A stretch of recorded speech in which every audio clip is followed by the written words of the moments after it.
There is a national conversation happening about the contribution of agriculture to Australia's emissions and a significant and exciting opportunity for farmers to be part of the solution.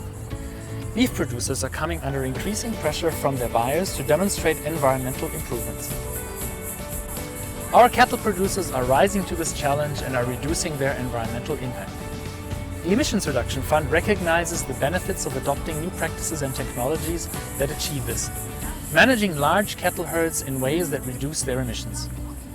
Projects aim to reduce the environmental impact of cattle farming by optimizing production and reducing emissions per kilo of beef produced. Reducing the amount of time when the cattle are releasing emissions by bringing them to maturity faster and culling less productive animals, the herd is more efficient in giving out greenhouse gases for a shorter period. New herd practices such as feeding supplements and installing additional fencing or water points will improve pasture and maximize its use, while also helping reduce cattle emissions.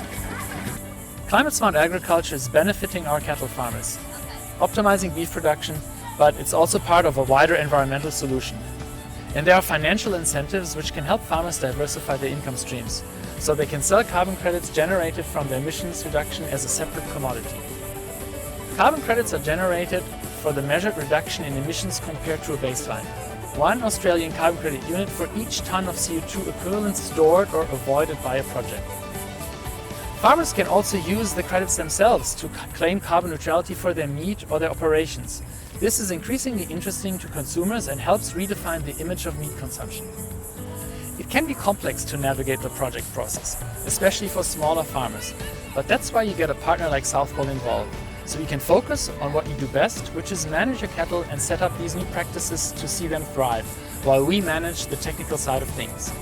The role of the project developer is to bring their experience, defining the activities for the farm to implement, and measuring the carbon and emissions reductions.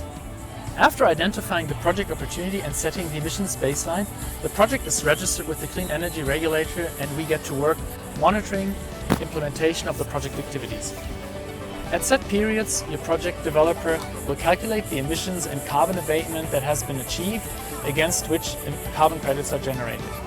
There are several buyers, including the Australian government, but there's also a growing spot market for companies needing to offset their emissions and get to net zero. There are emissions reduction and carbon farming opportunities across many types of land management systems. Find out more information about how you can be involved at these web links or call the Clean Energy Regulator Contact Center.